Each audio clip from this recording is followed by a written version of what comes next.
Bismillahirrahmanirrahim. Assalamualaikum warahmatullahi wabarakatuh. Perkenalkan, nama saya Anggi dari kelas Manajemen Bisnis Syariah kelas 5B. Di sini tujuan saya membuat video ini dengan tujuan untuk memenuhi tugas ujian tengah semester dari mata kuliah Manajemen Strategik. Nah, yang pertama saya akan menjelaskan tentang materi misi perusahaan, di mana misi ini merupakan penjabaran dari visi perusahaan, di mana misi ini merupakan aktivitas utama untuk memberikan jati diri organisasi tersebut, dan juga di mana misi ini cakupannya lebih besar daripada visi, di mana misi perusahaan ini merupakan penjabaran dari visi perusahaan, di mana penjabaran di sini ialah cakupannya secara luas dari visi tersebut. Nah, adapun tujuan dari visi ini yaitu memberikan kayak arahan kepada perusahaan bagaimana ke depannya, dan juga misi perusahaan ini merupakan tolak ukur untuk melakukan kinerja yang ada pada organisasi atau perusahaan tersebut. Nah, dan juga misi ini digunakan oleh perusahaan di mana jika tanpa ada misi tersebut, maka perusahaan tersebut tidak bisa berjalan dengan baik, karena misi ini merupakan hal terpenting dalam suatu perusahaan tersebut. Adapun karakteristik dari perusahaan tersebut, yang pertama yaitu deklarasi sikapnya, di mana jika misi tersebut baik, maka perusahaan tersebut akan berjalan dengan baik. Kemudian deklarasi sosial, dan juga adapun karakteristik yang ketiga ialah berorientasi pada orientasi pelanggan, di mana pembuatan misi ini digunakan karena adanya orientasi dari pelanggan atau permintaan pelanggan. Jadi misi ini merupakan sesuatu yang sangat penting dan harus bisa dilaksanakan dengan baik sebaik mungkin, karena jika misi tersebut tidak bisa berjalan baik, maka otomatis perusahaan tersebut bakal sulit untuk menjalankan kinerja ke depannya. Nah, bagaimana jika misi tersebut tidak berjalan dengan baik? Misi tersebut bisa di mana perusahaan harus bisa melihat bagaimana misi apa yang tidak bisa berhasil. Jadi misi yang tidak berhasil tersebut kemudian dikelola lagi oleh perusahaan, apa yang perlu dibenahi dari misi yang tidak berhasil tersebut. Selanjutnya ialah materi tentang tanggung jawab sosial dan etika bisnis, di mana tanggung jawab sosial di sini merupakan komitmen bisnis untuk berkontribusi dalam pembangunan ekonomi yang berkelanjutan untuk perusahaan, di mana untuk melihat dasar-dasar dari tanggung jawab sosial ini, kita lihat dari pertama tanggung jawab ekonomi, tanggung jawab hukum, tanggung jawab etik, dan tanggung jawab filantropik. Nah, adapun manfaat dari tujuan tanggung jawab sosial ini ada 3 dibagi 3, yaitu manfaat untuk perusahaan, di mana jika untuk perusahaan bisa memberikan citra baik kepada perusahaan tersebut.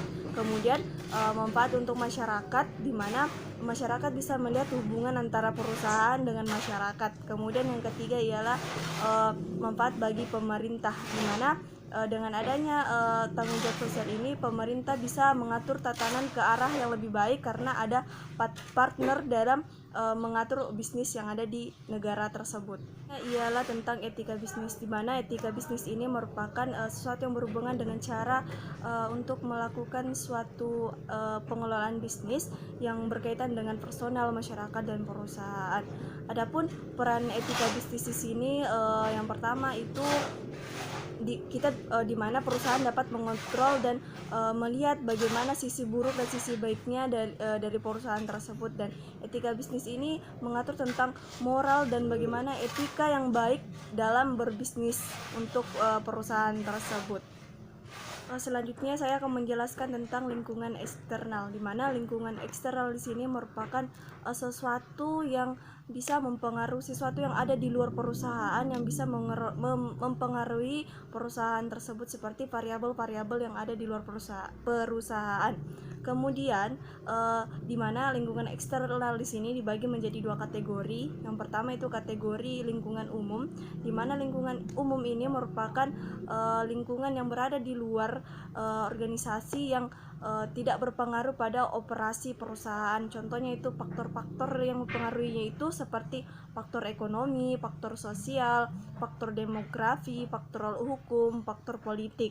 Selanjutnya ialah faktor industri, di mana lingkungan industri, di mana lingkungan industri di sini merupakan lingkungan seperti yang berkaitan dengan faktor-faktor supplier, pembeli, konsumen, produsen, dan juga kegiatan tawar menawar, kegiatan permintaan yang ada pada perusahaan, yang ada di luar perusahaan tersebut.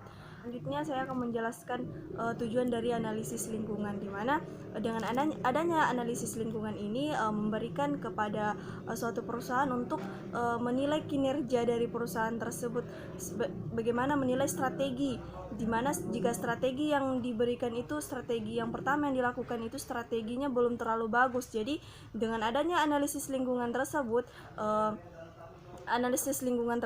jadi di mana strategi yang digunakan ini bisa ditangani dengan cepat, sehingga bisa di mana strategi yang tadi belum berhasil itu bisa dirubah dengan adanya analisis lingkungan tersebut, sehingga bisa diantisipasi dengan baik.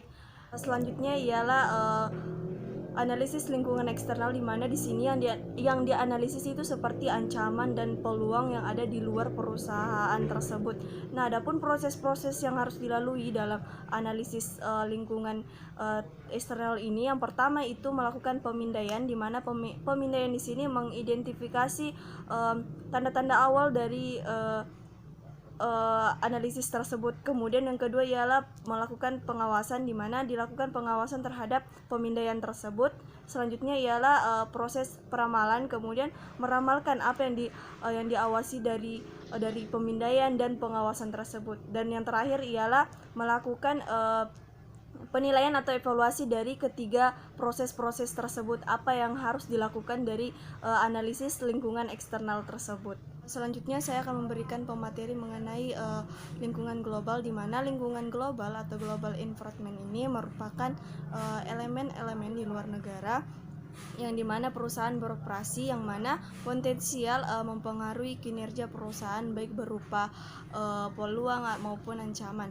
Nah, adapun cara untuk alasan kita memasuki pasar global, yang pertama itu untuk skala ekonomi, kemudian untuk mendapatkan perspektif global, kemudian untuk mendapatkan intensif dari negara.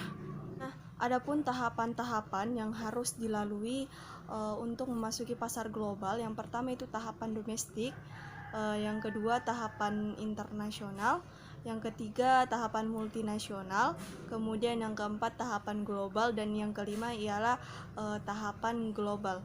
Jadi dari tahapan-tahapan tersebut harus bisa dilalui untuk mencapai pasar global, karena jika salah satu tidak ada maka sulit untuk mempelajari bagaimana kita bisa memasuki pasar global tersebut. Selanjutnya materi terakhir itu mengenai tujuan jangka panjang dan strategi utama, di mana tujuan jangka panjang di sini merupakan sesuatu yang ingin dicoba dan dicapai oleh perusahaan dalam jangka panjang sekitar 5 tahun.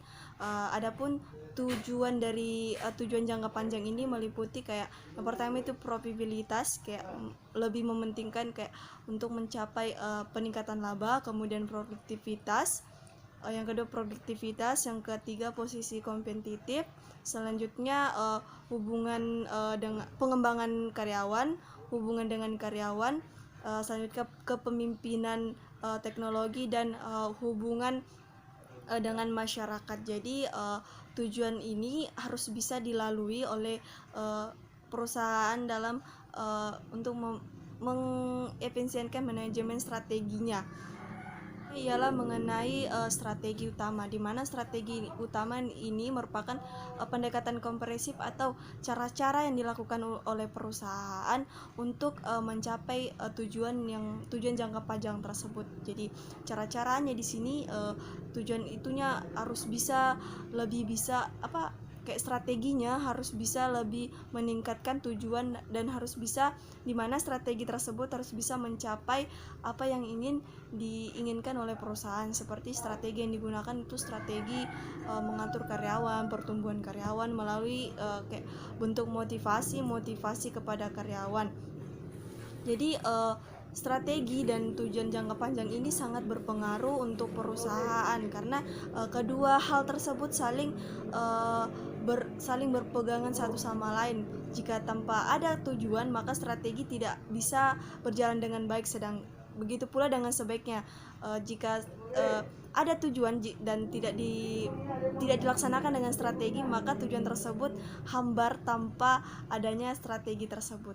Jadi menurut saya tujuan jangka panjang ini bisa terlaksana dengan baik dengan adanya strategi utama yang diciptakan oleh perusahaan. Begitu pula dengan sebaiknya. Strategi utama ini memiliki peran penting yang tidak boleh dilupakan oleh perusahaan, karena perusahaan tersebut memiliki tujuan jangka panjang yang seperti yang saya sebutkan tadi.